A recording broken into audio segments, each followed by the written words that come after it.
she wasn't a sit down and shut up type of girl. And that's what he wanted her to be. He had this smirk on his face, like, I'm getting ready to take you for a ride. It tells you how much of a monster he really is. He did it all for every bit of revenge that he had towards her.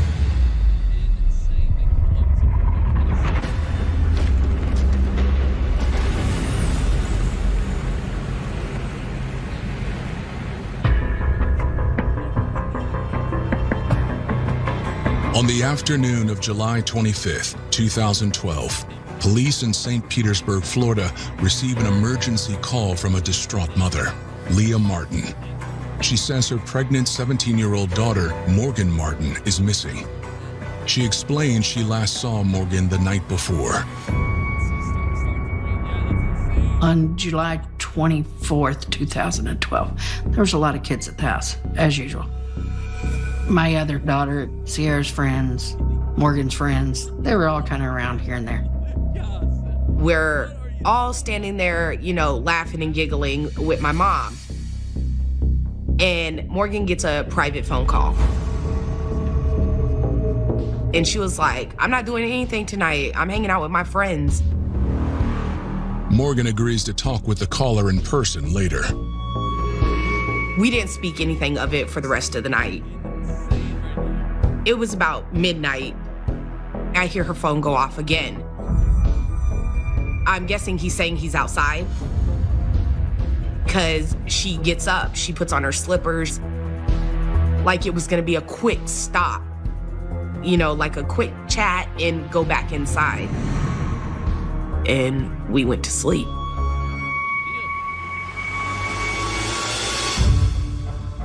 Leah tells police she went to bed early, and when she got up for work, Morgan wasn't there. I'd left the house usually around 4:30, 5 o'clock. Morgan's door was open. I got up and I looked out the window. I looked through the blinds to see if maybe they were sitting outside. They weren't out there. So I called her as I was going to work and telling her, girl, you better call me when you get up and take your butt back to the house. Leah's phone rang a few hours later, but it wasn't Morgan. It was her other daughter, Sierra, and she sounded worried. Mom, something's wrong. Morgan's not here. She's not answering. She's not on Facebook. Nobody can get a hold of her. Mom, something's really wrong. I know something's wrong. So at this point, I've probably called my sister over 100 times. I'm trying to just get through the moment and not freak out. Everybody that I can think of, I'm calling, trying to find her. I felt sick to my stomach because Morgan, she would always reach out to somebody, so we all knew that she was safe. No matter what the situation was, Morgan was gonna reach out. My first gut feeling is like, damn it, Morgan, like, what are you doing? Where are you? Like, something is wrong. Especially now that she's 4 months pregnant. So for her not to respond to those phone calls or text messages, something bad had happened.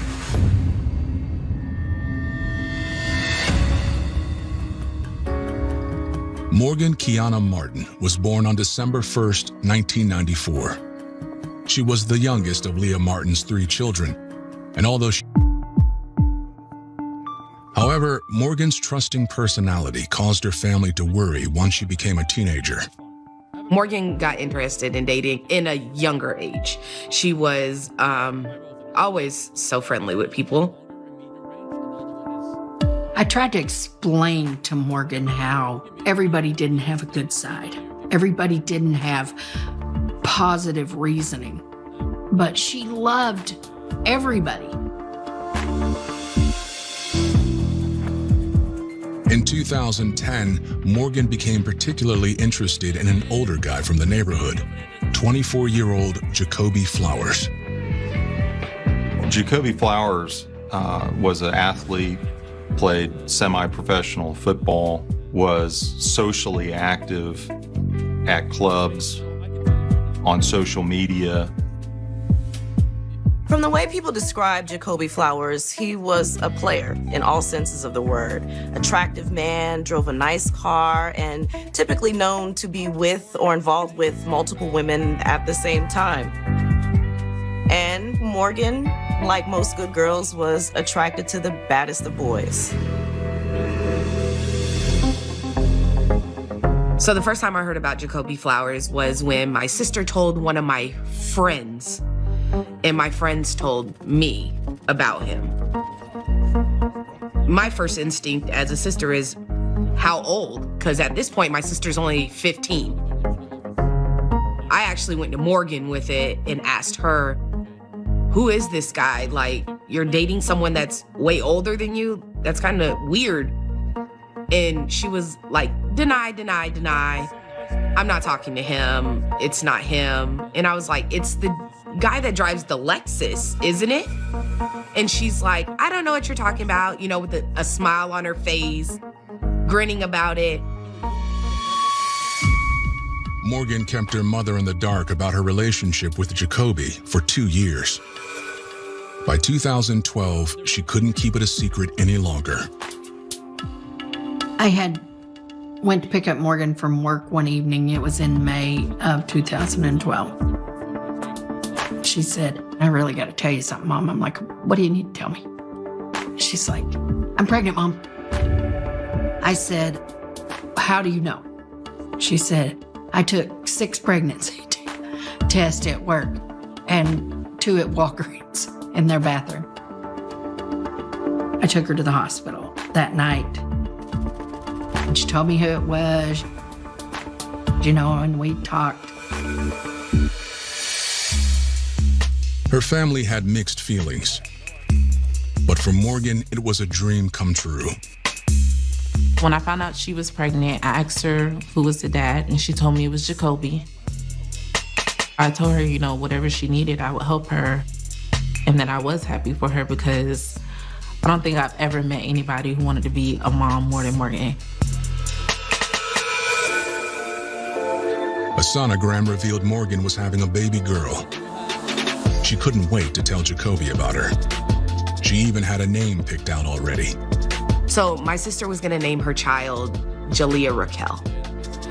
And she was so excited.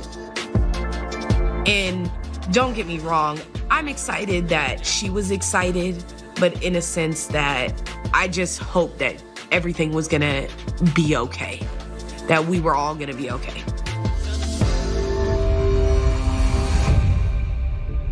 But now, Morgan has suddenly disappeared. Her family believes she left to meet the father of her baby, Jacobee Flowers, and that something happened to her. But since it's been under 48 hours, police are reluctant to open a missing persons case. When we made the report, they just brushed it off like she's just a runaway. We know our Morgan. She's not a runaway. Deep down in my soul, I knew something happened to my sister.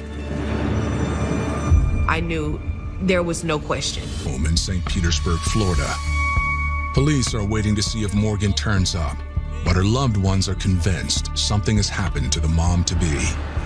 So they decide to take matters into their own hands. Morgan's family knew that Jacobee Flowers was the last person to see her alive. And because of his age and reputation, they had already been suspicious about him from the beginning. After Leah Martin had reported Morgan missing to St. Petersburg Police Department, she went to Jacobee's work. Me and Ann had went in and asked him, you know, where is she? Oh, I don't know, I hadn't seen her. I said, have you not talked to her or anything? No, I haven't talked to her at all. Leah Martin doesn't believe him. She is certain her daughter met with him the night before. She knows he wasn't happy about the fact that Morgan was having his baby. Morgan sent Jacobee a text to tell him she was pregnant, and he immediately tried to ghost her. He already had children with other women and didn't seem to be interested in having any more. Jacobee was seeing multiple women at the same time that he was seeing Morgan. Morgan would keep texting him, Facebooking him, trying to get him to spend time with her, and he just would brush her off. Jacobee pleads with Morgan to terminate the pregnancy. Don't do this to me. He's going to get in trouble because she's underage and he's having sex with her, and now she's pregnant. He's worried about going to jail for that. But Morgan wanted to start a family together. Morgan didn't have a dad. Morgan had a distant father, someone that paid child support but never spoke. So her not having a father for her child would be something that she would hate. And I said, Morgan, you don't need him for anything. We're a family, we'll take care of it. I don't know, I'd say about 2 weeks later, like he cut all ties from her. He didn't talk to her. He didn't answer her phone calls. He wouldn't do anything to even acknowledge her. I figured it would come closer to an end, but not Morgan. Her persistence.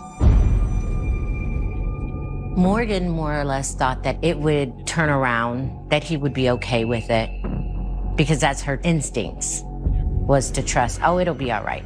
He'll come around. But when he started denying her any access to him, then she got mad, and she'd do a whole lot of phone calls saying, oh, wait till my mom gets you for child support. So, when Jacobee suddenly agreed to come over on the 24th, Morgan's mother was worried. I said, do not leave this house with him. Oh, I'm not, Mom. And Mom, I'm just gonna go outside and tell him that I'm having a girl. I said, you don't need nothing to do with him. He has nothing to do with us and our family. I won't, Mom, I won't. Now, mother's intuition tells Leah that Jacobee did something terrible. Finally, I went to the police station, which would have been, I think, the 27th. Went down, told him, listen, she's missing. There's something wrong. I'm telling you, he killed her. Since it has been 48 hours since Morgan's disappearance, St. Petersburg police officially opened the missing persons case. Since she was a juvenile, our youth services actually takes the case over. She knew from day one that we were not making this up, that this was something serious. She had about 300 flyers made up for me with Morgan's picture on it, and everything. And, we handed these out. I mean, we walked every street. Investigators also pay a visit to Jacobee Flowers. They responded to his home that morning. They did not find Morgan there at the home, did not find anything suspicious or out of place. He seemed very cooperative with them. Jacobee claims he was with his girlfriend all night and never went to the house on the 24th. And despite what Morgan's family has told police, Jacobee says he can't be the father of her child because they never had a sexual relationship. So Jacobee said that he liked Morgan, and they were flirting back and forth in their text messages, but he says they were just playing make-believe. But when she threatened to report him for something that he didn't do, that's when he attempted to cut off all communication. Jacobee's girlfriend does confirm his alibi. Morgan's loved ones insist he's lying. But with no evidence of a crime, all detectives can do is continue the search. Police can confirm that Morgan did receive a phone call on the evening of July 24th, around 9:03 p.m. This from a prepaid phone that was activated on July 10th, but was no longer in service. The call could have honestly come from anyone. If Jacobee's alibi is confirmed by a witness, then who did Morgan get in the car with? Come in, and they were followed up by law enforcement to determine whether any of them were valid. They were determined not to be anything that could be actionable. There are several occasions it was mistaken identity. Morgan's family still thinks that Jacobee Flowers killed her because she didn't want to get rid of the baby. But there's still not enough evidence to back that up at this point. So Morgan's loved ones begin conducting their own investigation. A week after my sister went missing, we went to Jacobee Flowers' house. We were knocking on his door. We knew that he did something to her. We had been knocking on the door for at least 10 minutes before we decided to walk into the side door. I was afraid when I went in the house, but I also knew my quest to find Morgan was way more than my fear. The moment they step inside Jacobee's house, they smell something strange. I was like, what is that? Anne said, that's ammonia. There was probably 5 to 7 bleach bottles on his counter. There were Pine Sol bottles in the sink. It was a ridiculous amount. We didn't see anybody. We saw the rolled up carpet and blanket in the living room. We wanted to touch it, but we didn't want to incriminate ourselves any more than what we already have because we shouldn't have been in his home. We said hello, hello, and nobody answered. And so we're like, okay, let's go back out. But before they can leave, Jacobee suddenly returns. He sees us. But he's just smiling and grinning and walks up and he's like, can I help you? And the first thing out of my mouth is, where's my sister? Anne says, why do you have all these bottles everywhere? I was cleaning my car out. In my head, I'm just thinking, you're so full of I can't even see straight. We asked him if we could look in his vehicle, see if maybe there was any blood. And he said, sure, like he had nothing to hide. But it was clean. The trunk was clean, the back seat was clean, it was all clean. He's like, hope you find her. And that's how we ended it. I walked away. I just know he's guilty of something. And the feeling in my stomach was even worse after that. Morgan's sister immediately tells police about the encounter, and detectives receive some other incriminating news as well from one of Jacobee's co-workers. One of the employees did contact police when he found out that Jacobee had been listed as a person of interest in Morgan's disappearance. He reported that he came into work on the 25th and realized that there had been a fire of some kind in the cooler. That was the morning after Morgan vanished. There was surveillance video on the night of July 24th, 2012. Jacobee Flowers was the closing manager. He was the last employee to leave the building that evening. On this particular night, Jacobee did not set the alarm.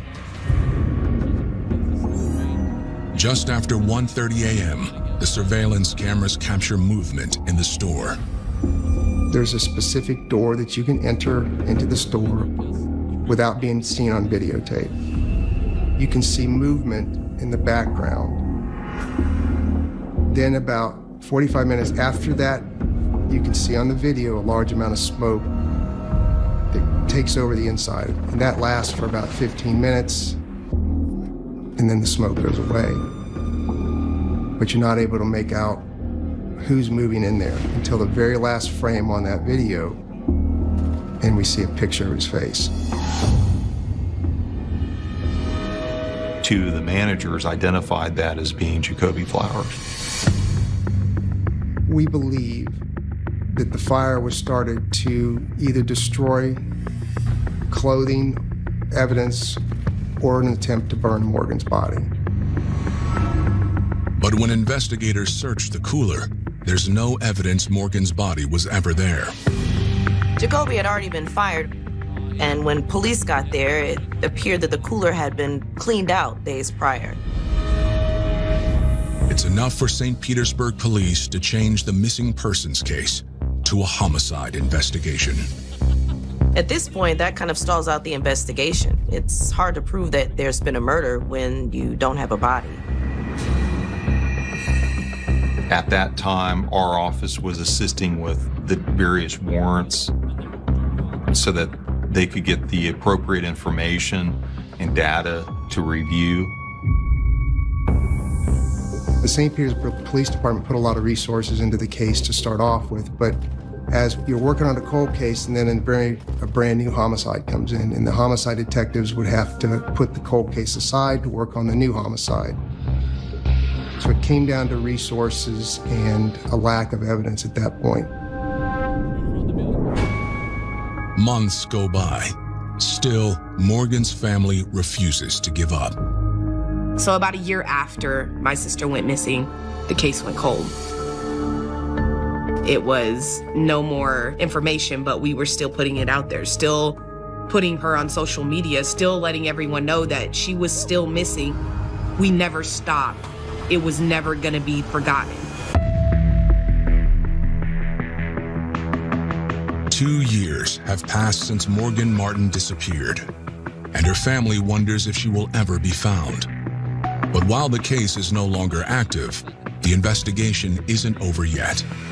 The St. Petersburg Police Department started a new cold case unit in 2014, and we were given a multitude of cases to look through. I picked the Morgan Martin case because of the family. It was important for me to bring the family closure. I get a call one day at work. He's like, listen, I'd like to meet up with you. I've taken over Morgan's case, and I really, really need to meet up with you. I'm like, okay, ready. We started reading the old reports. And then we started interviewing people, interviewing Morgan's friends, and getting a feel for how this case started and who Morgan had been hanging out with the days prior to her disappearance. We went back and started subpoenaing new records of phones that were involved. There was multiple phones used in this case. We did a lot of phone tracking. You're able to track somebody's movements that way. The cold case detectives piece together a new timeline based on those records. It begins with a call made to Morgan's phone at 9:03 p.m. the night she disappeared. Once they were aware of the phone number that was contacting her, they then obtained that phone number's records and was able to determine that at 12:33 a.m. on July 25th, 2012, that phone was pinging off of a tower in the vicinity of her home. After 12:33 a.m., both her phone and the phone that was used to contact her were never used again. When police examine the data for Jacobee Flowers' personal phone, they're able to compare his movements to the one that called Morgan. Jacobee's phone was on the entire night, and cell tower pings and tracking software can confirm that the phone traveled from Morgan Martin's neighborhood to the neighborhood of Pine Bay, where Jacobee Flowers lived. Eventually, after about 35 minutes, they go towards the store. Detectives already know from surveillance footage that Jacobee was in the store for 2 hours, and now they know where he went from there. Jacobee leaves the store and travels to south side of St. Pete. He then departed Pinellas County sometime after 3:30 a.m. on his way to Hillsborough County and then up I-75 heading north. At that point, Jacobee shuts his phone off. We believe while his phone was off, Jacobee travels to a location that he had known about and buries Morgan's body. When Jacobee turned his phone back on, several hours had passed, and he was in Manatee County. Manatee County, he ends up coming through the Skyway toll, where we have video surveillance of him, pays his toll, and goes north back into the city of St. Petersburg. He travels throughout the city for several hours, ending up back at his apartment around 10:40 in the morning.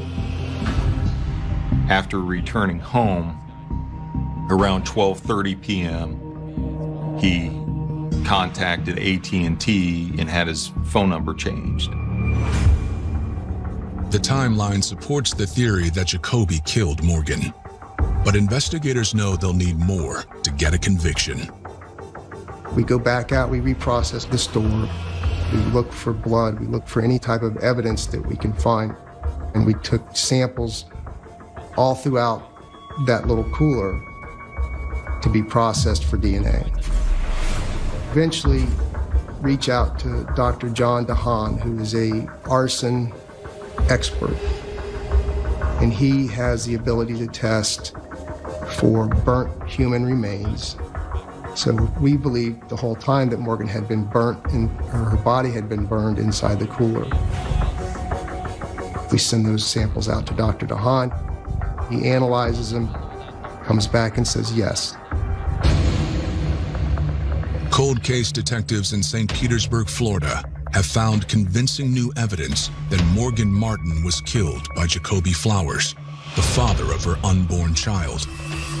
When they go to arrest him, however, they find he's already been picked up for a different crime. Jacobee was driving south on US 19, exceeding the speed limit when law enforcement attempted to stop him. He evaded the officer. Within 10 minutes of that chase, Jacobee reported his car stolen. When the FHP trooper responded to the St. Petersburg Police Department where Jacobee was giving that report, he identified him as the driver of the vehicle, having fled from his attempt to stop him. The detectives working Morgan's case take the opportunity to confront him. Downstairs, met with Jacobee and said, hey, I just want to introduce myself, and I'm the guy that's going to put you in prison for the rest of your life. For now, Jacobee is only charged with evading arrest. He's convicted and sentenced to 1 year in prison. When he's released in 2016, homicide investigators are there waiting for him. The day he's supposed to get out of jail, we drive out to Avon Park, let him know that he was being doshed. But Detective Culbertson still has half of his promise left to fulfill. The main thing that we really wanted to do is to try to locate Morgan. So the detectives asked him, hey, can you help yourself out here and just let us know where Morgan's remains are so we can recover her? And Jacobee said, what good's that going to do me? I'm already indicted. And without a body, prosecutors know it could take years to build a strong enough case to convict Jacobee of murder.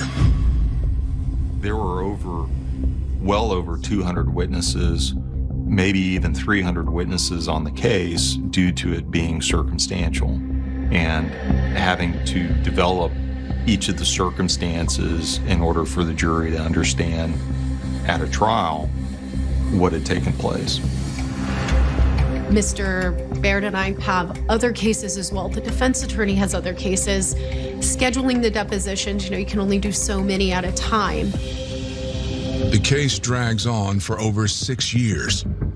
As his trial date finally approaches, Jacobee surprises everyone. One day we went to court, and it was just another pretrial. And then all of a sudden, the state's attorney says, we need to talk. We go back in the back room, and then they start talking plea deal. He had two options. Option number one, you can plead guilty. You have to meet with us in the jail, and you're gonna tell us where she is and give us details. If that information leads to the recovery of her body, you will get 25 years in prison. she's not where you said she was, you will get 40 years. In my heart, I wanted to say, no way. 40 years is not enough for this man that took Morgan and took, not just Morgan, but the baby. I kept thinking it wasn't enough for her. But my need for my child was more than my want for him to go away. I wanted her way more than I cared whatever happened to him. On April 1st, 2022, Jacobee Flowers finally gives his account of what happened on the night almost 10 years earlier when Morgan Martin disappeared. Jacobee Flowers said that he came to pick up my sister around 12:30 that night after he got off work. He brought her back to his home to do whatever. So he had said that they got into an argument and that he ultimately shot her.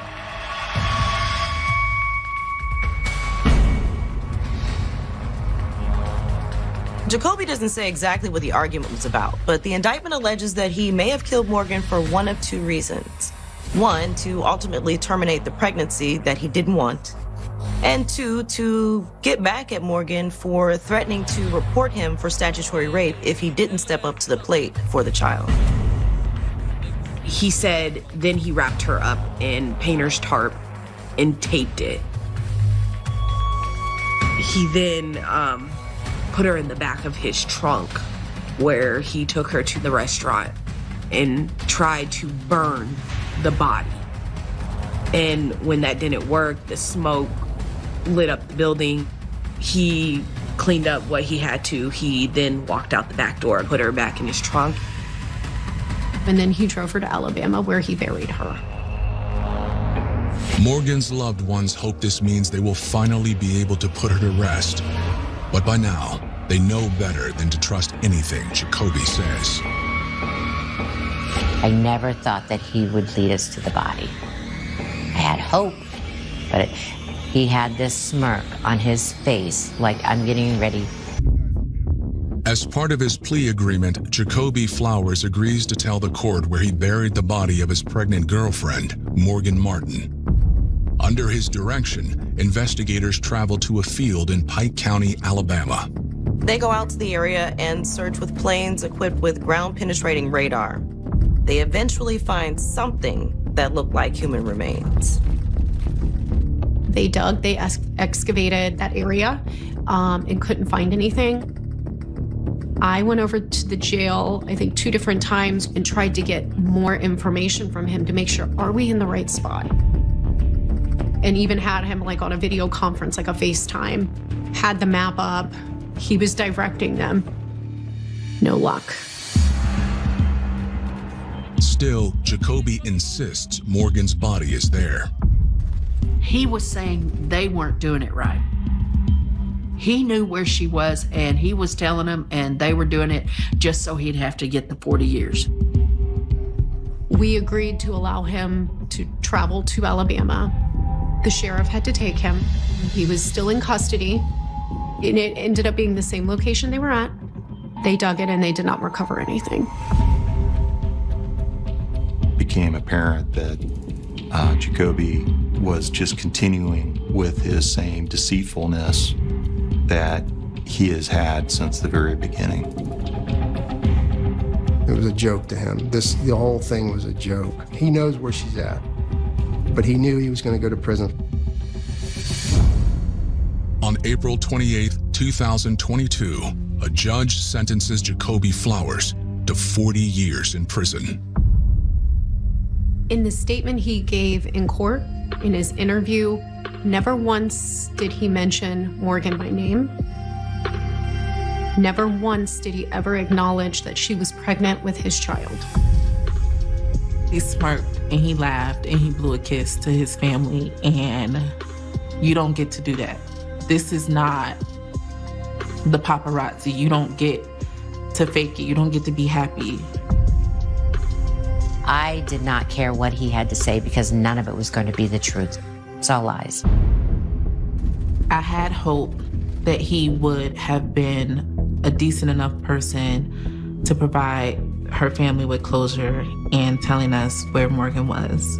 But to see it through to the end and see that he didn't even do that, it speaks volumes to his character. And it tells you how much of a monster he really is. The fact that he claims he didn't plan it, I don't believe that for a second. Everything we saw through messages, his actions, going to get disposable, burner phones, you're leaving the alarm off, you change your phone the next morning. All the steps showed careful planning that he waited for this opportunity. She wasn't a sit down and shut up type of girl. And that's what he wanted her to be. And I think he did it all for every bit of revenge because he couldn't get his way with what he wanted to do.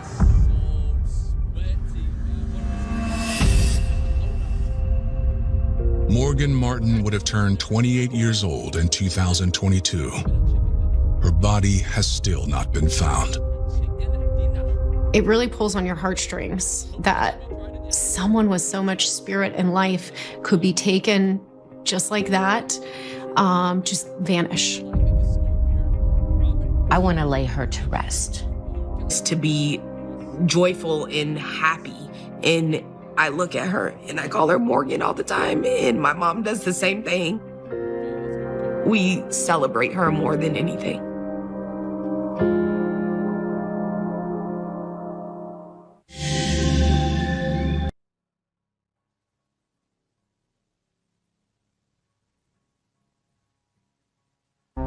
Chattanooga, Tennessee is one of the South's hidden gems. It offers the perfect blend of beauty, charm, and character. But underneath its facade lies a dark and seedy underbelly riddled with corruption and crime. And in 1979, the cold-blooded assassination of one of the city's most notorious gangsters by a killer whose true race is cloaked in mystery sends shockwaves throughout Chattanooga and ignites a 40-year investigation that leads all the way to the steps of the governor's mansion.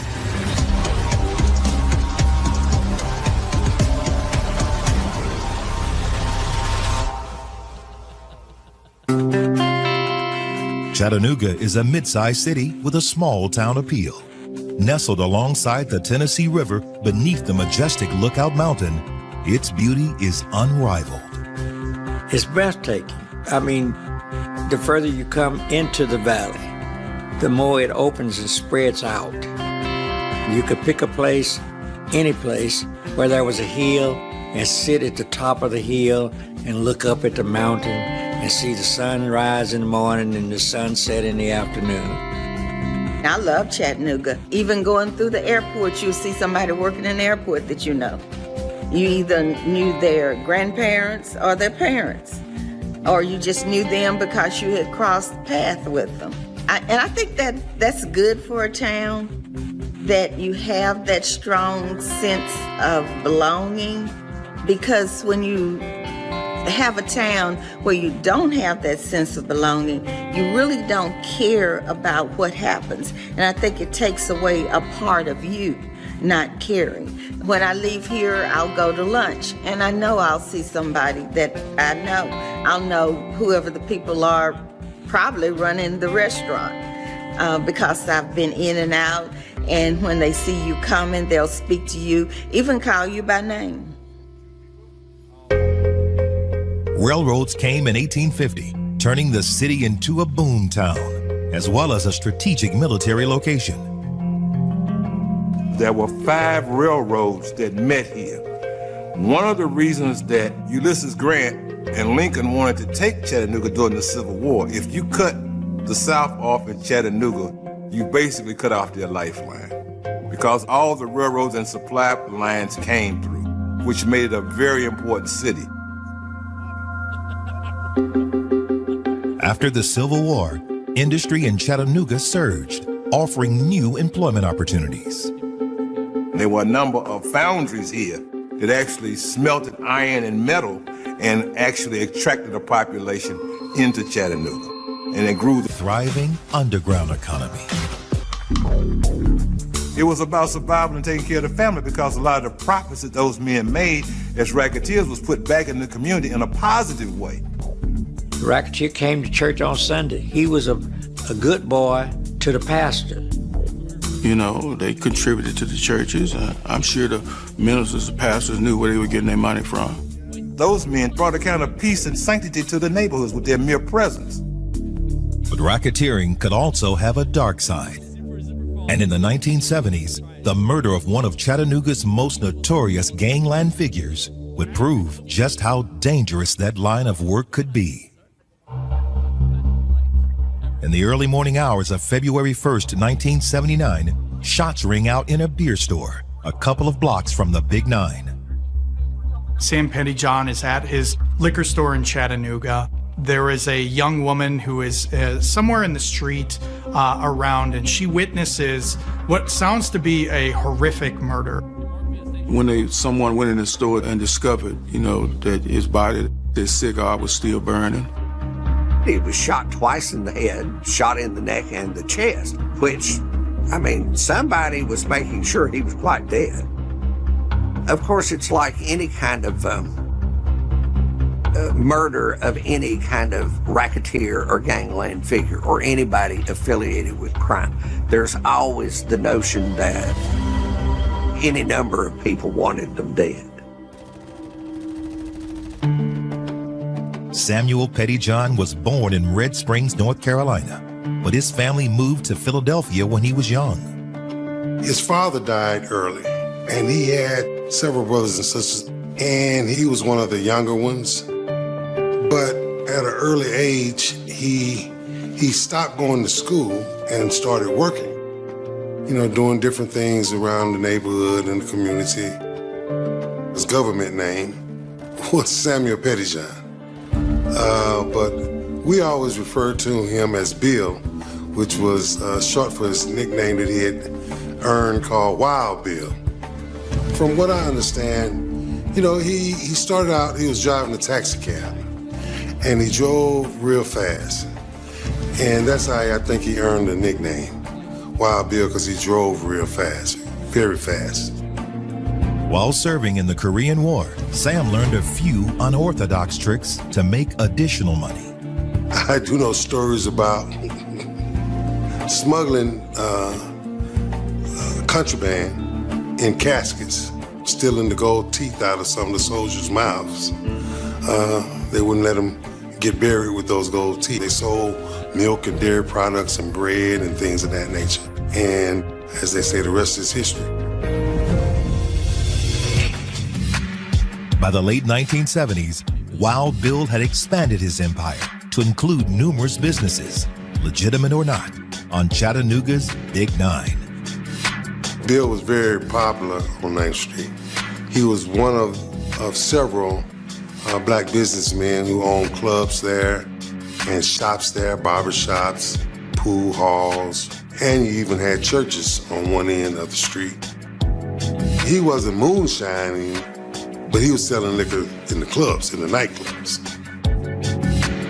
I doubt if there was anything he did that was legal, straight legal.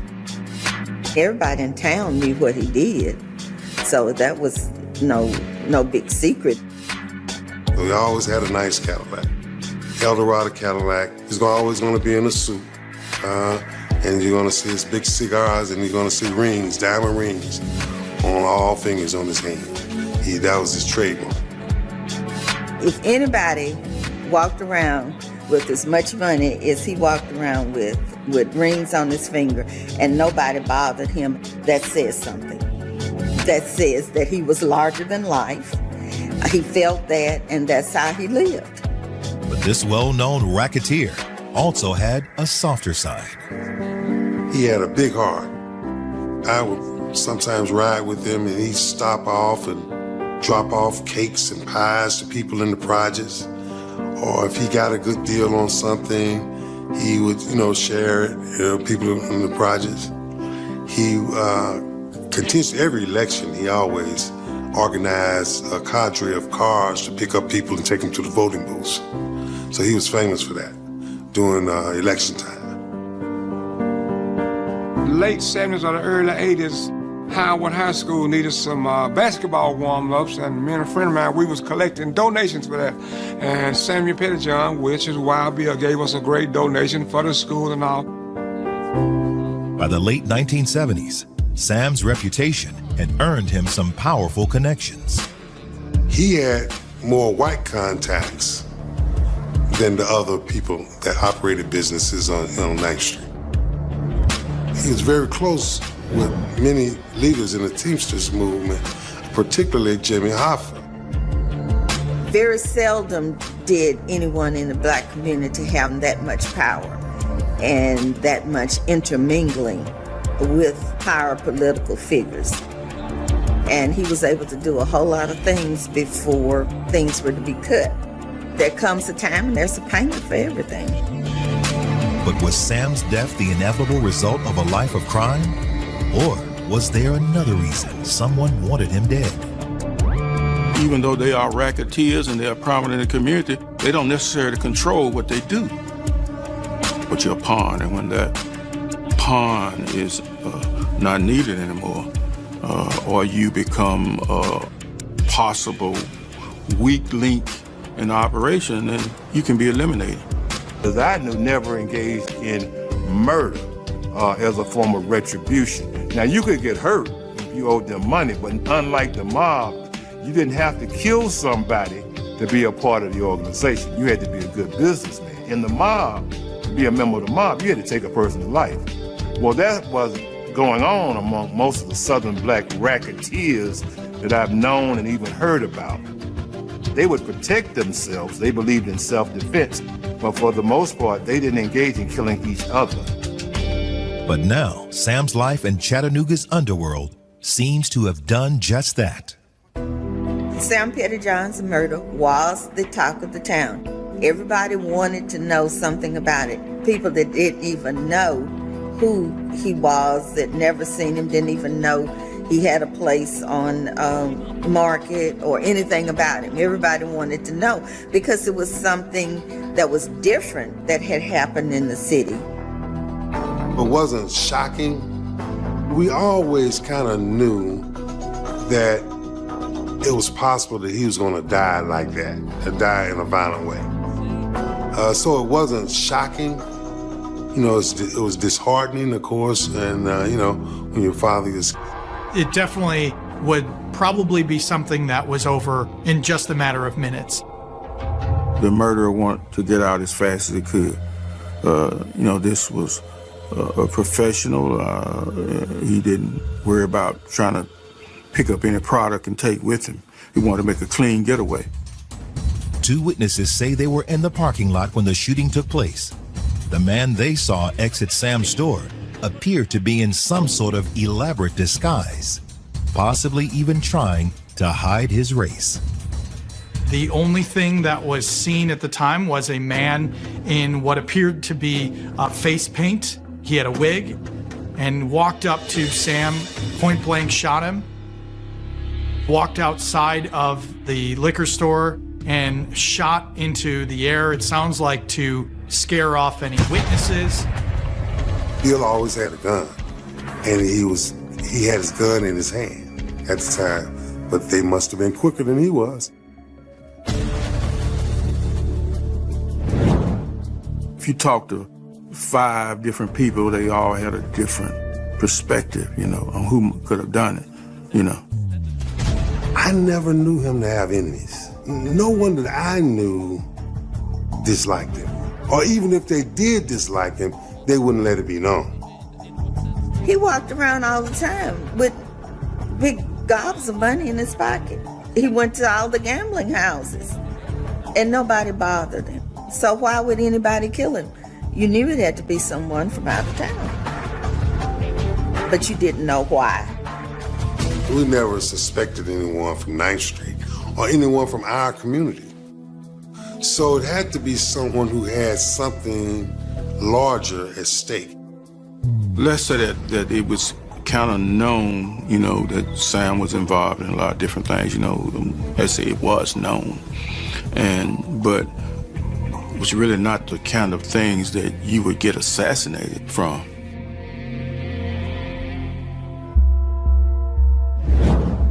As detectives take a closer look at Sam's history, however, one thing immediately stands out. At the time of his death, Sam was under investigation for arson. An explosion had destroyed several buildings on 9th Street, including his own nightclub. It was called the Showplace. It was big enough to have live entertainment. So people like James Brown would come and perform there. Stevie Wonder performed there before. Residents say that if this had been a Friday or a Saturday night, what used to be those two nightclubs would have been filled with people. He had a reputation and a record of being a gangster. And he's going to come into insurance money because this city block in Chattanooga exploded. So, you know, he's going to be a prime suspect. Someone who lived upstairs in one of those buildings was there when it exploded and was killed.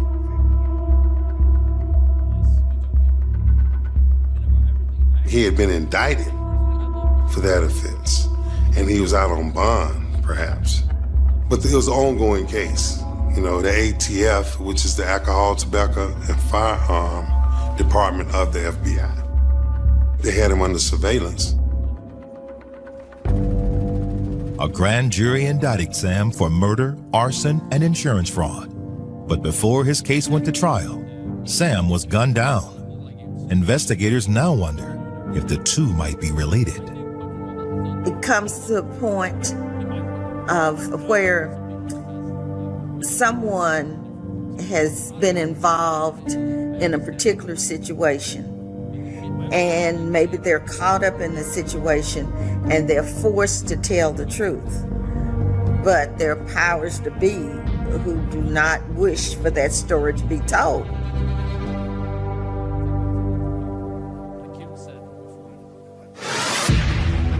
Racketeering in the Big Nine wasn't limited to criminals. Law enforcement also played a role in the bootlegging and backroom gambling that went on there. The racketeers had a symbiotic monetary relationship with the powers that be. So there was a lot of payoffs that were going on. So it was profitable for everybody. And as long as money changed hands and one hand greased the other, they were allowed to operate. It was protected by the police. All of them made money. And some of that is still going on to this day. While the investigation of the murder of Sam Pettyjohn continues, residents of the Big Nine gather to honor his contributions to the community. He had his funeral. Big event. It was one of the biggest funerals I've ever seen, especially for Chattanooga. People were lined up all down the street with their cars parked. And that's when I got a notion of how important Bill was, you know, to Chattanooga.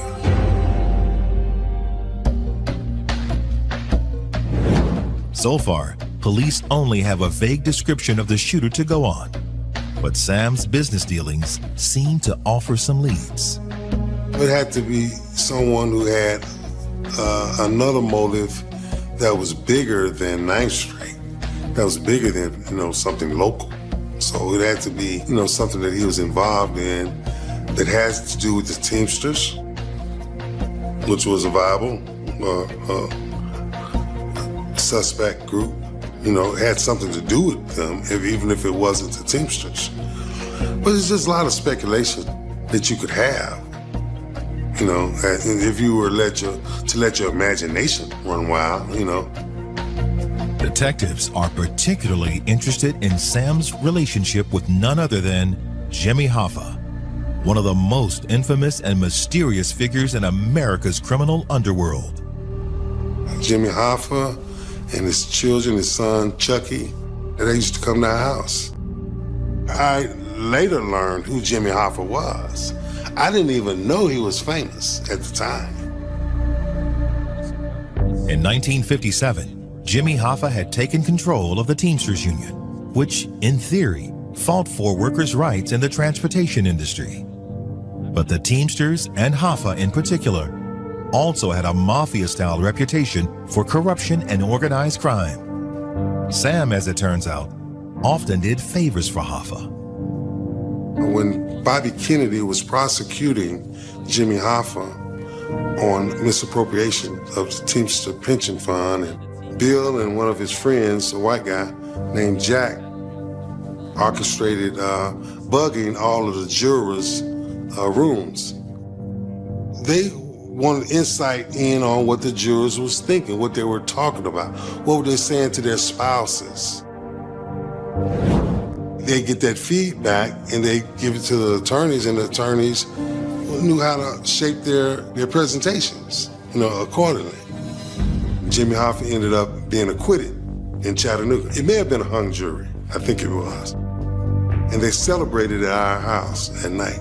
And Bill cooked a big, huge steak dinner for Teamster members, as well as their wives and girlfriends. And it was a big to-do, big function over the house. Hoffa was eventually jailed on other charges and lost control of the Teamsters. In 1975, Hoffa was writing his autobiography when he suddenly disappeared. When I learned of his being missing, and the hoopla that everyone else knew about Hoffa, I used to kind of laugh to myself and say, wow, I knew him. We knew him. Investigators have never determined what happened to Hoffa, and his body has yet to be found. One of the dominant theories is that he ran afoul of the mafia, and they decided to get rid of him for good. Because of Sam's connection to Hoffa, detectives wonder if he suffered the same fate. The question would linger for another 3 years. Then, in 1982, a tip from an unnamed source leads to the arrest of two men, William Butch Smith and William Billy Cameron. They had been gangsters all their life, and they had been around some of the gangsters, and I knew some of the people that they were involved with. They started out being petty criminals, doing break-ins in small businesses. And then they progressed up to being able to rob larger businesses, and then collected hush money from some of the illegal people. They worked with the police department.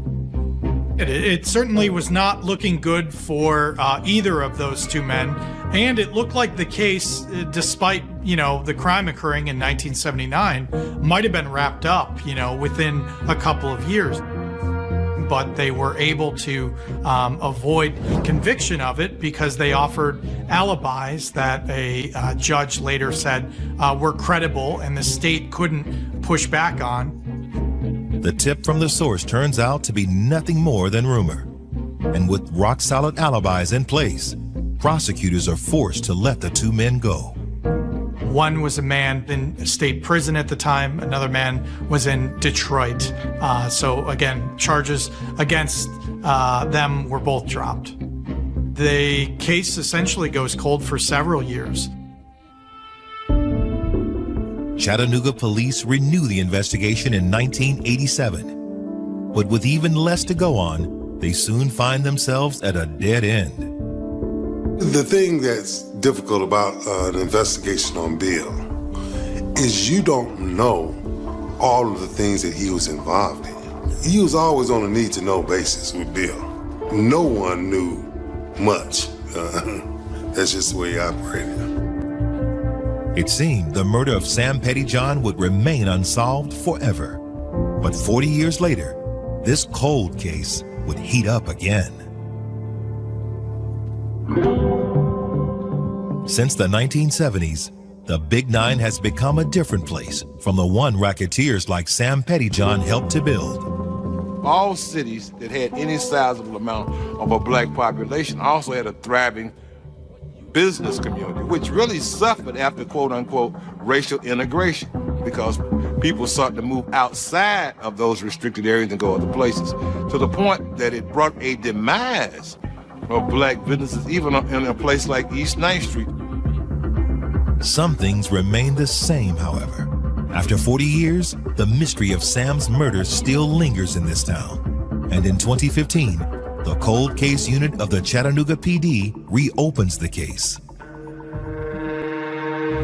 most of the cold cases, when you look at these things, many of them, it's a lot of it has to do with timing. A lot of it has to do with good fortune, luck. Somebody stumbles across just this one thing. It's like a puzzle, and you're looking for the missing piece of the puzzle. Detectives soon discovered that arson wasn't the only thing Sam was being investigated for. Back in 1979, the FBI was also looking into Sam's connection with controversial Tennessee Governor Ray Blanton. Ray Blanton was a Tennessee native whose political ascension to power was legendary.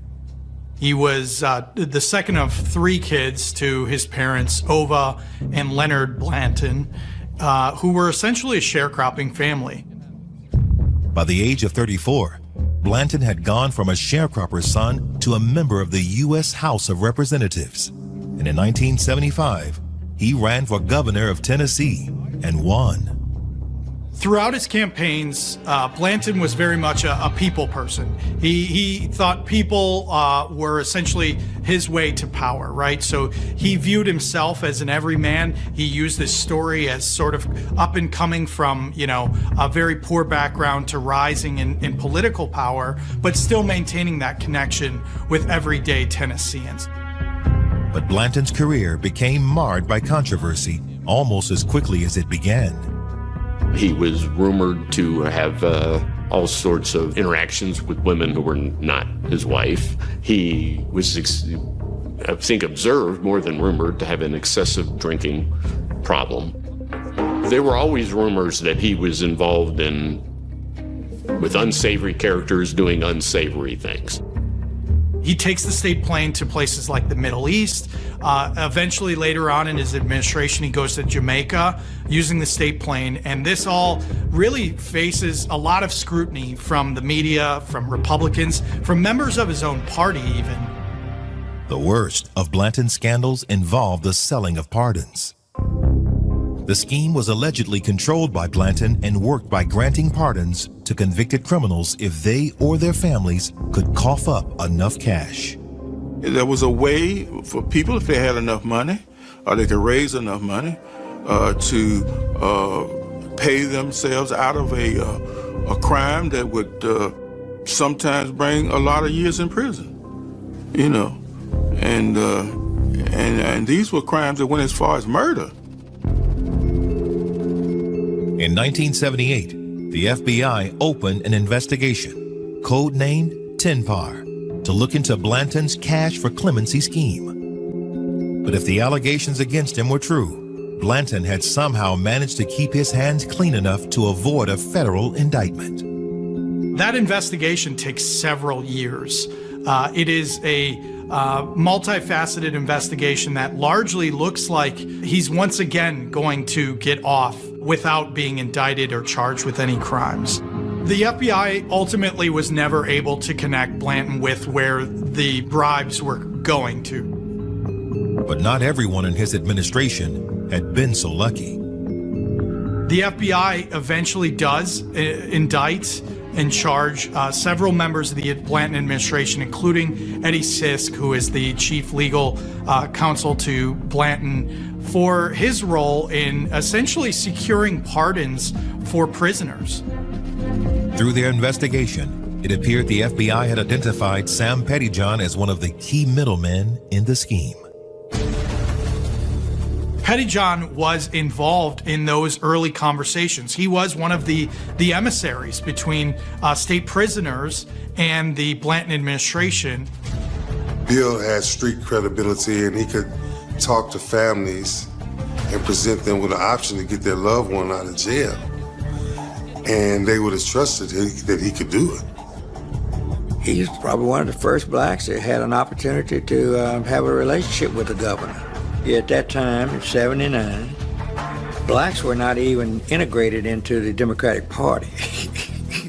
During the TENPAR investigation, Sam was subpoenaed to testify before a grand jury about his knowledge of the cash for pardon scheme. But Sam was murdered before he got that chance. There was widespread suspicion that this was a hit put on Sam to shut him up, to essentially keep him quiet so he couldn't take down, at that point, now then former Governor Ray Blanton and others within that administration. But will investigators be able to prove it 40 years later? Ghosts don't stay buried. They always come back. Tracking down a killer can be a difficult task under the best of circumstances. When the trail has been cold for decades, it can be virtually impossible. I've heard people say that they knew who it was, but no, I don't think anybody really knew who it was. I mean, some people said he was an African American. Then others I've heard lately they talk about it was a white guy. Those are red herrings, as we call them. That's not important information. You can know all of that, and that doesn't tell you anything. What you want to know is who paid the contract. The killing was necessary because he was going to tell what was going on. During the original investigation, 2 men were arrested and later cleared. But the cold case unit learns there was a third suspect identified in the 1990s, a 63-year-old thief named William Edward Alley. Alley is a bank robber. He largely had a life of crime. And in the 1990s, he is robbing a series of banks throughout the United States, ultimately is convicted and sentenced to prison. While he's in prison, he allegedly admits to several people that he murdered Petty John for somewhere between $25,000 to $50,000 as part of a contract killing paid in part by the Blanton administration. Ray Blanton had, like many who find themselves in power, there are no shortage of people who want to get close to that person and are willing to carry out some of the more unsavory activities on that person's behalf. Alley told other inmates that he had staked out Sam's liquor store, waiting for an opportunity to strike. Then, on February 1st, 1979, he saw his opportunity. Disguising himself as a black man, he set his plan into motion. Ed Alley is sitting in essentially a motel. He's just keeping an eye on him, monitoring his movements. Alley is a white man, so he wanted to obscure his look. He puts on glasses and a wig before he ultimately dons the face paint. I think it is really an insult that this man would dress up in blackface, to know the history of blackface, to do this. I'm sure he was trying to disguise himself. But just the mere fact that you put the blame on the black person for doing something, and had he not said it, it would have gone down in history that it was a black man that killed Sam Pettyjohn. And then just goes and kills Sam, basically in cold blood.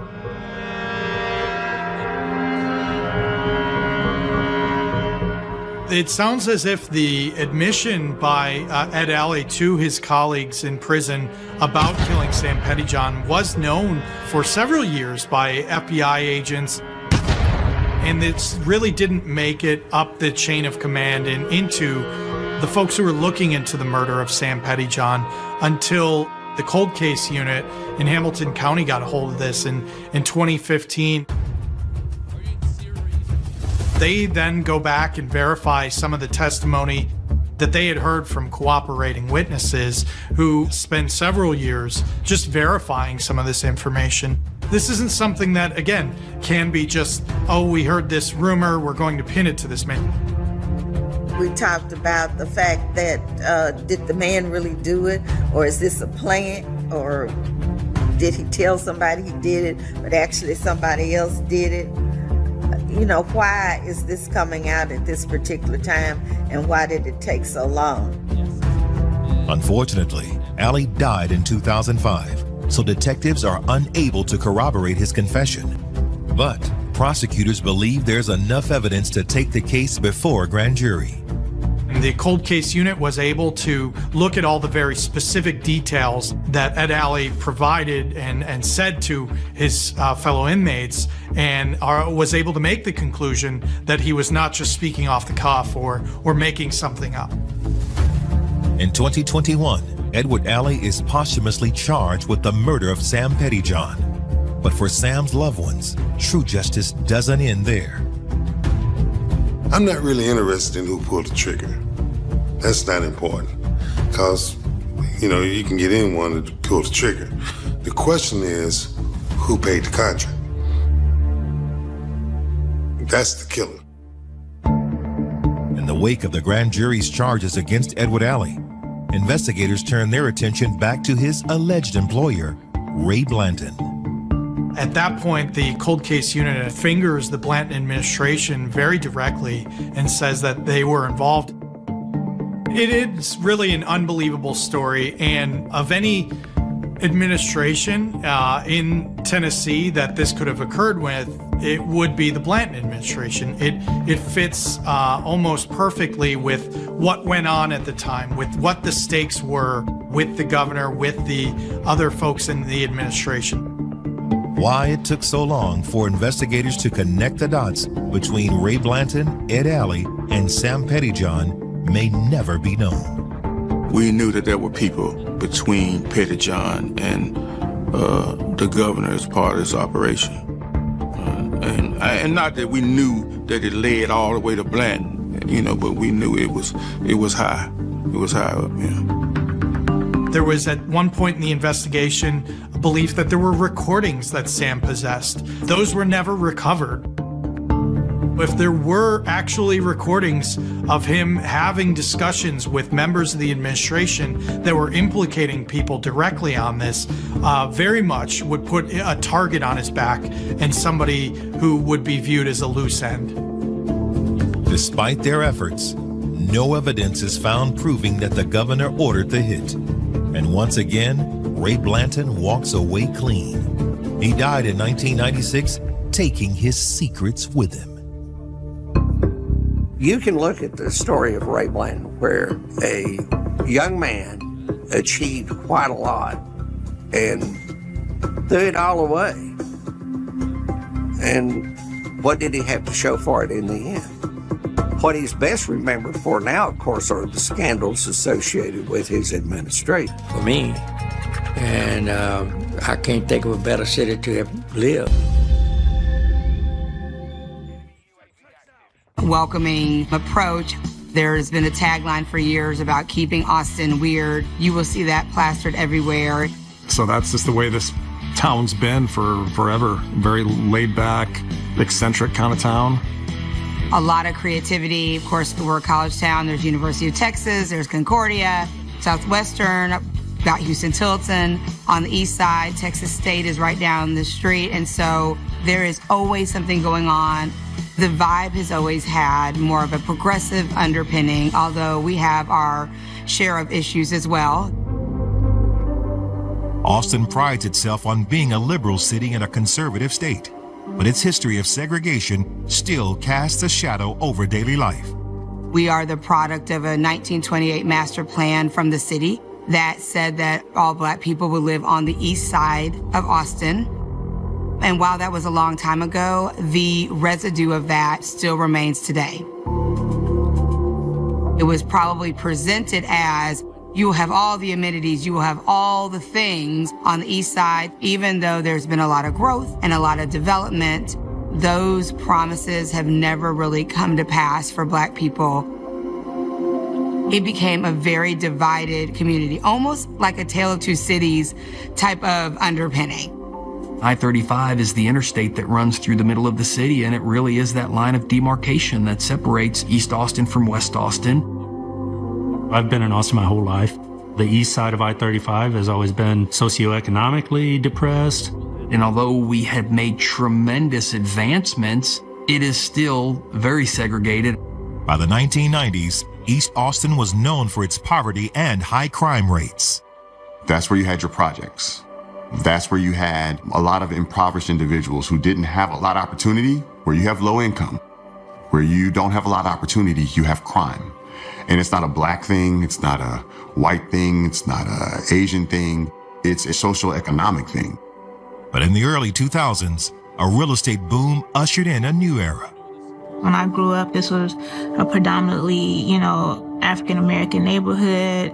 People here were striving, working, kids going to school, everybody doing their best. Now it's more the big companies are coming in, the people with the community feels kind of pushed out, and it's more of a, young, hip scene. On any given day, when I drive down the streets in East Austin, there is a lot of growth, and there are a lot of people that do not look like me now. You have watched the Black community have to hold on to what was recreated and built by Black people on the East Side. In 2018, Austin's mayor created a task force to study the racial divide and ways to address it. But those efforts were soon halted by one of the most terrifying events in Texas history. March 2nd, 2018. It's a little after 7 a.m. on this peaceful spring morning when Austin police receive an unusual emergency call. We were getting ready for South by Southwest, one of the largest music festivals in the country, and I got a phone call that there had been an explosion at a residence up in Northeast Austin. Initial thoughts are that we had maybe a hot water heater that exploded or someone that was welding and a tank exploded. But when officers arrive on the scene, they find the aftermath of something much worse. There is basically a crater into the side of the wall, and there was a lot of debris there, a whole lot of debris. There were screws, nails, a lot of cardboard, and broken glass, and that was mixed with a lot of blood. A lot of carnage. Looking at the amount of damage that was done to the door and the entryway, it was in that moment that you realized that this was not just, an accidental explosion, but this was some type of IED that had gone off. We also find the homeowner, 39-year-old Stephen House, unconscious and bleeding on the front porch. His neighbor, Sean Phillips, is attempting to administer first aid. There was some shrapnel in his torso and his face. His hands looked like they were mangled. So I didn't do any chest compressions because I was scared of pushing things in. The EMT got there, and I remember him just very blatantly saying, "Is this guy even alive?" To which I responded, it was like, "Yeah, he is, barely." As Stephen is rushed to the hospital, police are left to wonder, was this a random act of violence or something else? I called my supervisor right away. I was like, "Hey, boss, we need everybody right here, right now. This is a big deal." Anthony Stephen House was raised in Pflugerville, Texas, a suburb on the northeast side of Austin. Stephen was really intelligent, like really, really intelligent. He had a real analytic brain. Stephen always broke everything down to its lowest compound and would try to figure out what makes things work. We have toys or other things, and we just buy them just to take them apart, just to make sure he could put them back together and see if he could recreate one on his own. He was a solution person instead of a dwell on the problems type of person. But he was always smiling. He wanted to make everything around him and the people around him bigger and better and stronger. And if he cared about you, you were going to be on that list. Stephen put that intelligence to good use, excelling in high school and going on to earn a degree in finance from Texas State University. Stephen was just a consummate entrepreneur. Yeah, he owned a construction company. He managed a few hedge funds. He was into finances real big. He did a lot of investing, a lot of Bitcoin, when Bitcoin was still kind of new. Stephen had his hands in many things. He always told me he'd never have less than 4 sources of income. Soon after launching his career, Stephen married his girlfriend Shannon and started a family of his own. Stephen was really big on family. He didn't even want to go out anymore, especially once he had his daughter. Stephen's daughter was his world. His wife was his world. And he really didn't want to do anything outside of make money and take care of his family. He really was big on home, a safe place, on being a protector and a provider. But he was really a big teddy bear the whole time. Now, that sense of safety has been destroyed by an explosion, and Stephen's life hangs by a thread. As Stephan is rushed to the hospital, Austin police, along with the ATF and FBI, try to determine what happened.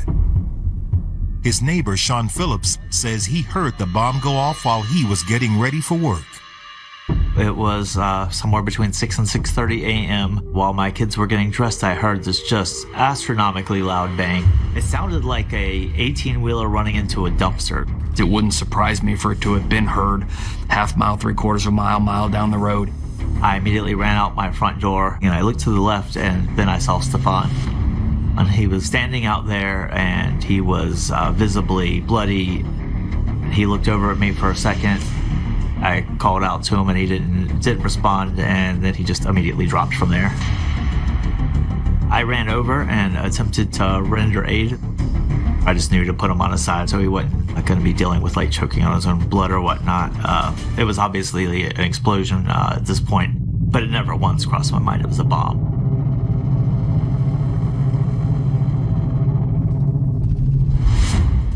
Bomb technicians sweep the area, but don't find any other explosives. It appears that Stephan was the victim of a targeted attack. The question is, why? Mr. House was very well liked in his neighborhood and by his friends. He was just a husband and a father living his life. There was no great big red flag as to why someone would want to cause this person harm or to kill him. And using a bomb to cause harm to someone is unusual. The debris that was scattered throughout the yard and the street, it definitely showed the power of that device that had exploded. It is an explosion, and it is rare, and because it does tie into more complex crimes, you have to figure out, is there a bigger picture here? What else could be going on? Police in Austin, Texas are investigating a massive explosion that left 39-year-old father Stephan House in critical condition. Residential bombings are highly unusual, so the Austin PD, the ATF, and the FBI have all descended upon this otherwise quiet neighborhood in Austin's northeast side. We are there to, one, look at the evidence and try to make a determination if we can figure out exactly what caused the explosion, and also to determine what evidence needs to go to our laboratory for forensic analysis. Then we started seeing some PVC pieces and then also little bits and pieces of galvanized pipe. So then at that point, we're like, okay, we probably had some sort of pipe bomb. Investigators also find pieces of cardboard scattered around the site, indicating the bomb was most likely disguised as a package. It was set up as a booby trap type explosive device so that it appeared to be a package that had been possibly dropped off by the mail service.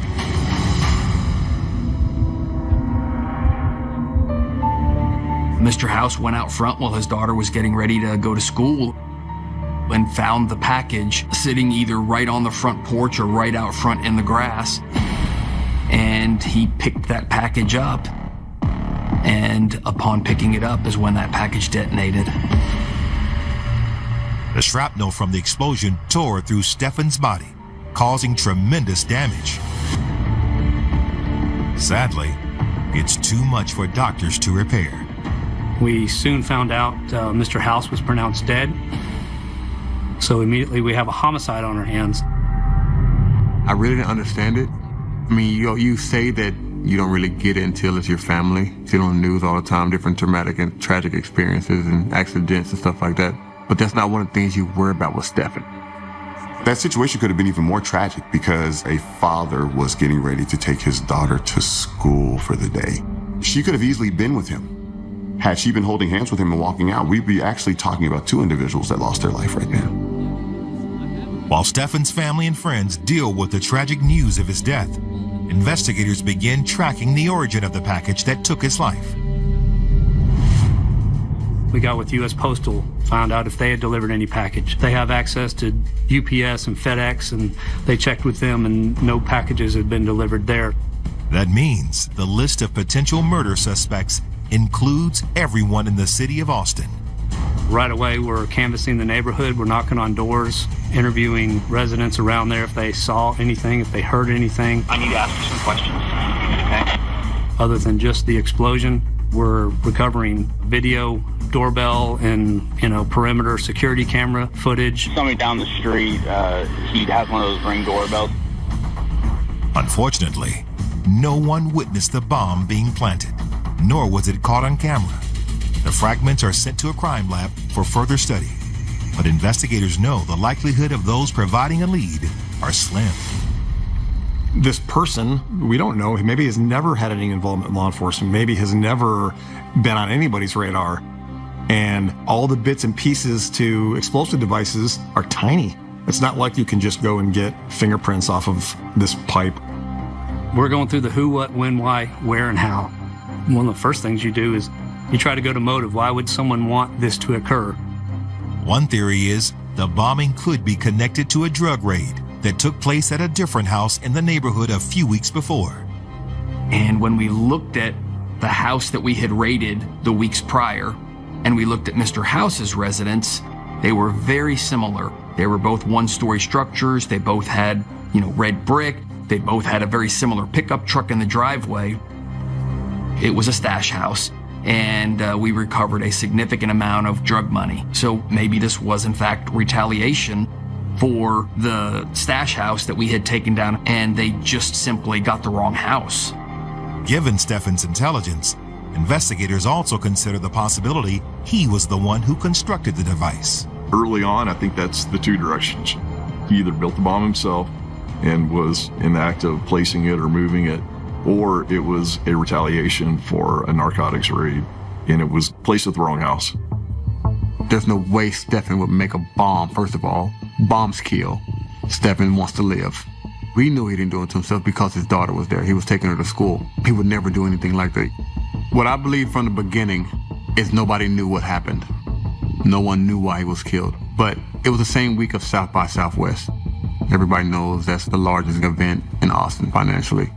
So there were many celebrities and event goers pulling out of the event out of fear for their life, out of fear for their safety.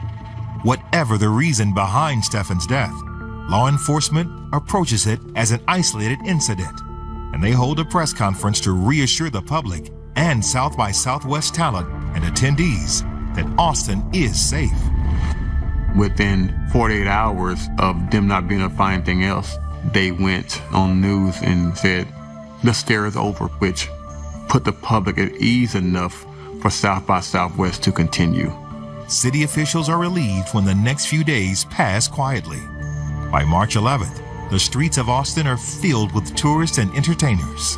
South by Southwest starts around the 12th of March. Hundreds of thousands of people coming in town.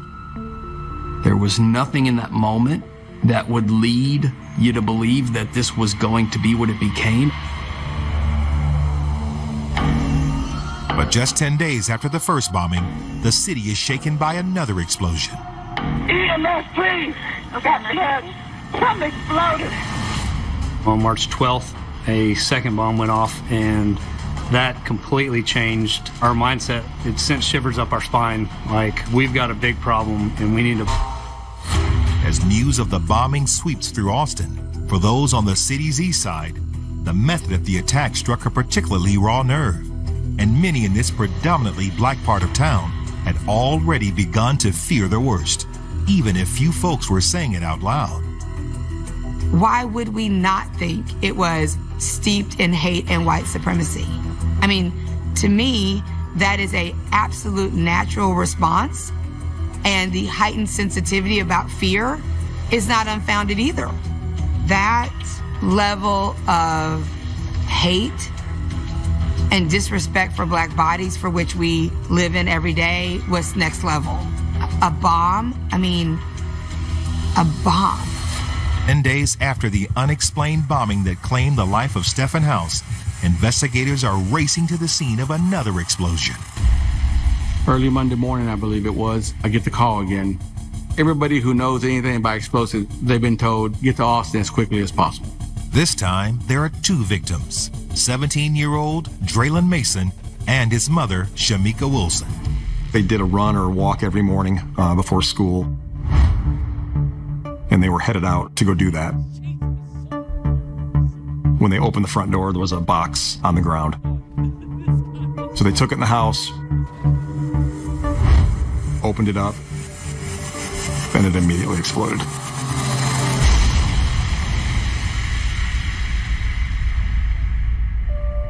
Shamika is rushed to the hospital with severe injuries. Tragically, Draylon is pronounced dead at the scene. Draylon was the child most parents would hope for. He was loved by his friends. He was extremely intelligent. He was an amazing musician. He was kind of introduced to music early. My great uncle played the guitar, and so Draylon would be up there around 4 years old, and he would just be imitating him. It didn't get serious until around 6th grade when he was introduced to the orchestra at his elementary school. He looked at music differently, like an artist would look at, colors. I just felt like if I put him in the right place, everything would else fall in place. Being in classical music and a person of color, that you're often one of the only ones. I came across people that was like, it meant something to me to see another, young man of color up there with his level of confidence. This was a young man who was going to do amazing things in his life. Like the first bombing, there is nothing about Draylon's or his mother's life that explains why they would be targeted. But before investigators have even finished processing the scene, a third bomb goes off. The location is a Hispanic neighborhood in southeast Austin, not far from Shamika's house. It was a package delivered to the front porch of Miss Herrera. She went to go, like anybody would, there's a package on my door, I'm going to pick it up and take a look at it. It went off right there. She suffered serious injuries to an arm and a hand, but we were grateful that she survived the initial blast. Authorities know the next victim might not be as lucky, and by now, there's little doubt this will happen again. We realized at this point that our city was under attack, and you are left with this sickening feeling of how many more bombs have been placed in front of people's homes across the community. How many poor people are going to get injured or killed? The question is, how do we get a handle on this? How do we start getting in front of the bomber? People were concerned and nervous, and you could see that boiling up. As police leaders, you've got a job to do, but to be completely honest, the human in you is, you're panicked a little bit. Despite their best efforts, investigators are unable to find a link between the victims. But to the residents of East Austin, the connection is obvious. Only thing that can inspire the type of hate is the same thing that inspired the type of hate for hundreds of years, and that's racism. So that's what I immediately went to. I was receiving calls from many of the community leaders that we had relationships with, saying, hey, this looks very clearly, are you going to come out and say it's a hate crime, it's a civil rights violation? If you're black and you live in Texas, let alone America, you've been exposed to, whether you want to or not, enough racism to know that it is alive, it's kicking and screaming, and it is real. And you're not crazy to think that somebody would go to those lengths. I was afraid. The FBI cautions against drawing conclusions and decides to wait for more evidence before declaring the bomber's motives. And what I always say to people is, hey, the FBI can't be wrong. I can't get on TV and change my story every 4 hours, or I'm going to lose credibility. Whatever tag I put on it is somewhat immaterial as long as I stop this and I solve it. So when you pull away from saying, we are seeing a pattern, we are investigating to see if that pattern holds and that black people are being targeted, it was a huge missed opportunity, and it set us back with trust in the police department. In the absence of an official statement, the NAACP and other community leaders fill the void. Yeah, the environment here is very, very threatening, very dangerous, and also has a lot of white supremacist groups. The problem with the strategy around caution, in case it's not that, doesn't help somebody if you are black, right? So while you're figuring it out, we're gonna be in the streets, by phone, by email message, by newsletter, from the NAACP on, saying, protect yourself, don't pick up a package. But the terror isn't limited to the streets of East Austin. The entire city is now on edge. Over the next few days, police receive over 700 calls about suspicious package deliveries. It took a real toll on the community. The citizens were worried, in fear of what was going to happen next. After 3 bombings in less than 2 weeks, Austin police are desperate for any leads to identify who's responsible. Sifting through hundreds of phone calls from concerned citizens, investigators managed to locate 2 possible suspects. Our investigation honed in on a couple of people that were very strong persons of interest, and we had them under 24-hour surveillance. One guy, his nephew had been on the radar because he had talked about having plans for a pipe bomb in the past, and so we were concerned about him, that young man himself. And then his uncle happened to be former military. You're talking 24-hour surveillance, full coverage, ready to interdict if that person was to drop an explosive device.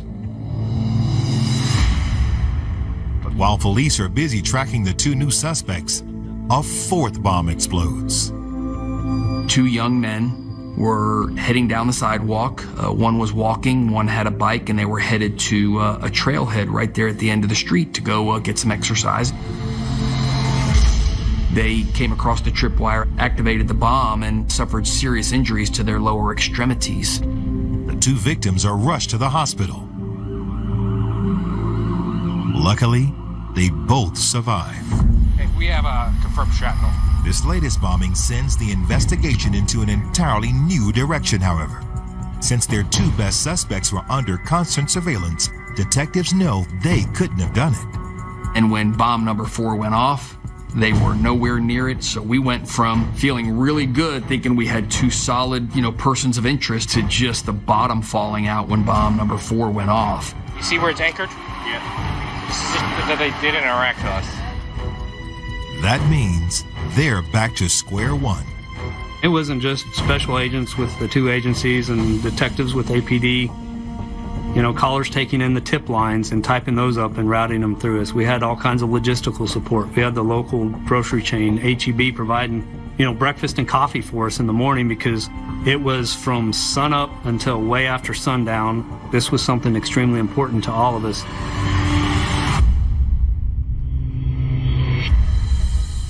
Each of the devices have used nearly identical parts, so the task force remains convinced they're the work of one man. But the 4th bombing is different in a number of ways. We were still investigating a serial bomber, but bomb number 4 changed in a lot of ways. First of all, it was placed west of I-35. It was placed in a community that is primarily Anglo and of a much higher economic status than the other neighborhoods. So it blew the whole idea of, hey, this is a hate crime. This isn't a targeted attack. This is random in nature. The most alarming change is to the bomb itself. This was a tripwire activated device. It wasn't even like it was in front of a particular person's house. And so therefore, it could have been anybody walking by. It could have been a 90-year-old grandlady, or it could have been a 3-year-old, learning how to ride a scooter, or anyone in between. We're seeing a progression here in violence, in randomness, and sophistication. And that was very concerning. And it did also really, for the first time, raise the possibility of, hey, this could be terrorism. Austin became a city in fear. It was being talked about everywhere. I think people were curtailing their daily activities and changing how they went about everyday life. I think people are looking at their neighbors, funny. Anybody that you don't recognize could be a suspect. Investigators believe it's only a matter of time before the next attack. And sure enough, on March 20th, a 5th bomb detonates at a FedEx facility 50 miles south of Austin. During the course of it going along his conveyor belt, it got hit and detonated. There's people on site there, but no one injured. Now we're like, okay, now he's stepping it up again. Now he's mailing stuff. Now we've got a whole new level of worry on our hands. Detectives work with FedEx to identify the sender. The package was paid for in cash with a false return address, but there is security camera footage of the man who dropped it off. He was wearing a hat, a fake wig, a t-shirt, and had some gloves with rubber palms like they're package handling gloves. He is obviously wearing a disguise. For the first time, investigators are getting a look at the man who's been terrorizing the city. But there's a problem. We were able to identify where the bomber dropped that device into the system, but he didn't drop just one, he dropped two. So we now had a device that was unaccounted for. And so it's the race against time of where is that device and how quickly can we get to it. Luckily, the package hasn't gone very far. I had just finished a 4 a.m. sweep of golf course, and we got a call, hey, come to the FedEx facility on McKinney Falls Parkway now, because we have what could be a device here that hasn't functioned yet. We almost got in a fist fight to decide who was going to go inside and be the first to make contact with this package. And I won the fist fight, thank goodness, no blood or anything, so I got suited up to go inside. X-ray imaging confirms it contains a bomb, so the device is carefully removed and dismantled. So we set up an area to render it safe, which means to deconstruct it to the degree that it's not dangerous anymore, and preserve as much evidence as you safely can do. There's probably only a handful of bomb technicians that have rendered safe a device that was sent through the mail and intended to do harm to somebody. So you get a little sense of pride apart from that. Investigators now have two things they didn't before: undamaged components to trace and a new lead. We interviewed the employee who accepted the package from the bomber. That's where the break really starts to come. And then we're able to piece it all together.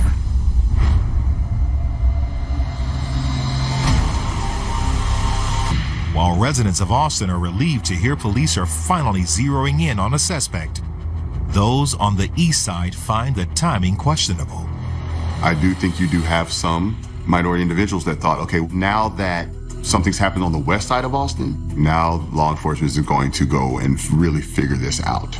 The thing that gave me righteous anger was the stories of the first three kind of dissipated, and the focus became on the two white men on the west side. It was almost like it became validated and qualified to be something serious when that happened. Over the course of its history, Austin has been a city divided by more than just a highway. Issues of race and inequality have become a part of everyday life for many living on its east side. Austin's always been a city to try to make the rest of the world feel like they've gotten past that, when in fact it's more prevalent here than in a lot of other places, because it's a system that's here. But now, with the city under siege by a serial bomber, everyone is united in fear. Investigators now have their first solid lead, however, a FedEx employee who vividly remembers the man who attempted to ship the latest bomb. The clerk at the FedEx facility thought that he was kind of weird, abnormal, because the way he was dressed, he had a wig on, he was wearing gloves. The suspect looked and acted oddly enough that the employee paid attention to him. He happened to follow him out and noticed that he walked several businesses down to a red pickup truck. The employee didn't see the suspect's license plate, but he's able to describe the make and model of his truck. That was a red Ford Ranger. So now we had a car that we identified as positively being involved. So ball started rolling really fast. You start limiting your gene pool of who could possibly have do this. We know it's a white male at this height driving a red truck. That's where the break really starts to come together. To whittle down the possible suspects, investigators create two lists: white males in Texas who own red Ford Rangers, and anyone who bought parts used in the bombs. It's matching spreadsheets from Home Depot to spreadsheets from DMV, and you just keep bringing that funnel down. We had 600 people involved in this investigation, so there's a lot of unsung heroes, intel analysts crunching through the data. So as a team, as a unit, you just want to recognize the people that put forth a lot of good effort. Pouring through a seemingly insurmountable amount of data, investigators finally get a hit. We pulled receipts from all these electronic stores, and in those receipts, we have an individual that drives a Ford Ranger pickup. The suspect's name is Mark Condit.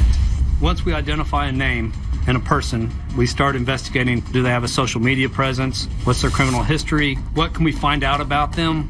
without yet talking to people that we know this person. Because at this point, we have to tread very carefully and let that person know that we're on to them. Investigators learned Condit is a 23-year-old native of Austin who was fired from his job at a manufacturing company in 2017. There weren't any huge red flags regarding criminal history, so that was kind of unusual, but we knew we had his face, his car, and we knew we needed to get a hold of him before he went on the run. When police arrive at Condit's current address on March 20th, they find the red pickup parked outside, but their suspected bomber isn't there. They immediately set up surveillance and obtain a search warrant for the house. You would imagine there's a lot of work. Now things are just going, they weren't already going 1,000 miles an hour, now they are. We recognized that the home was likely a bomb-making factory and could have booby traps in it. So this was going to be both a very complex and a very dangerous operation. Ultimately, the task force decides to wait until morning to make their move. It will be more dangerous if we do it under the cover of darkness because my team could miss something, they could miss a tripwire. By this time, we'd all been up, 20 plus hours. We didn't want to put anything into play if we didn't have him locked down to a certain area. And so I sent everyone home except, I think there were 6 of us, and we loaded up with probably 18 monsters and a couple of granola bars and knew that we were probably going to be sitting in a van all night. But a few hours later, there's another breakthrough. It was right at 1 o'clock a.m. in the morning, and one of the tech guys is like, hey, I got him on the phone. He's on Wi-Fi. So all of a sudden phones start ringing, we start waking people up. He was in a hotel parking lot in Round Rock. Then it's a question of how do you take him down most safely without running the risk that he kills innocent civilians, and obviously he doesn't kill any law enforcement. In the early hours of March 21st, Austin police close in on the man they believe has been terrorizing the city for nearly 3 weeks. Suspected serial bomber, Mark Condit. He was sitting in his vehicle in a parking lot at a hotel up in Round Rock, a community just north of Austin. And we, within minutes, were able to get surveillance on him. He's a killer. He's used bombs. We don't know what he's capable of. So the game plan is, let's use an armored vehicle for this arrest. Well, those vehicles travel very slowly.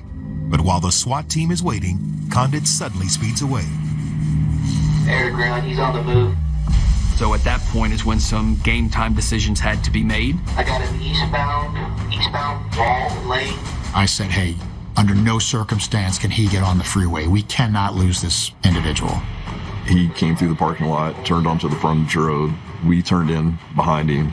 By this time, I think it was 2 a.m. Still on frontage. Everybody felt comfortable he was going to get on at the next entrance, and the decision was made to make the arrest. To prevent Condit from escaping, the SWAT team decides to ram his vehicle and force it off the road. You make impact, you pin the vehicle, and the team can quickly maneuver out of the van and be on top of the target within seconds. There was no question in anybody's mind that this is a very dangerous arrest.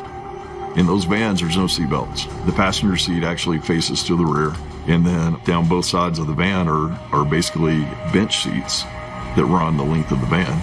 So once we made impact, we all ended up on top of one another. First officer out of the van jumped over the pile of guys. That's why he went up, was solo, was by himself, a few seconds before the team was able to catch up to him. But as the officer reaches the window of Condit's vehicle, it's engulfed in a final explosion. Got an explosion inside the vehicle. I was the third one out of the van, and as I'm getting out is when the explosion happened. And I saw the officer fall back a little bit.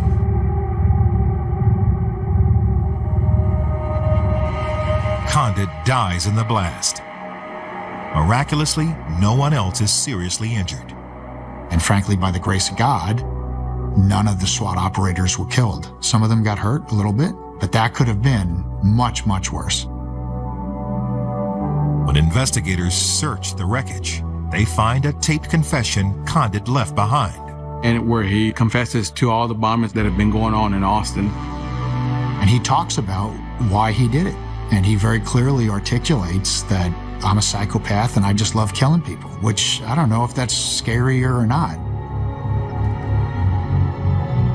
I think in a way you want to have a reason, because I think for normal people, it's hard to mentally wrap your brain around the fact that somebody would do this. It was shocking. Detectives find more evidence in Condit's house. The next morning, myself, someone from FBI, and APD, we went to the bomber's parents' house to give a death notification. In his room, there was a bomb maker's box, and it had everything that he had used in all of his bombings. The wiring, the initiators, the pipes, the powder, all that was all contained in that one box. It was obviously a surreal moment for the bomber's parents because they had no idea. They had no idea. In the weeks that follow, residents try to make sense of the tragedy. But despite calls to release the confession video, authorities have sealed it. We never have released that video, and we never will. The only thing that recording would do would make the next person better because he admits mistakes that he made. To me, it was just a really unfulfilling conclusion that we'll never get a proper explanation for why, which I feel would give the families and everybody involved a lot more closure, maybe. The city of Austin has begun the slow process of recovering from the bombings, but some wounds will never heal completely. I think we all still feel the pain of the two men that were killed and the two other teenagers that were seriously wounded. I definitely struggled with the why for a long time. It's a core-shattering thing. It's a faith-shattering thing. There were so many things he didn't get to do. He didn't get to graduate. He didn't get to go to prom. All of these plans were made, and they were never, ever able to, go into fruition. For that rattled me, like, really, God? That why will kill you if you continue to think why.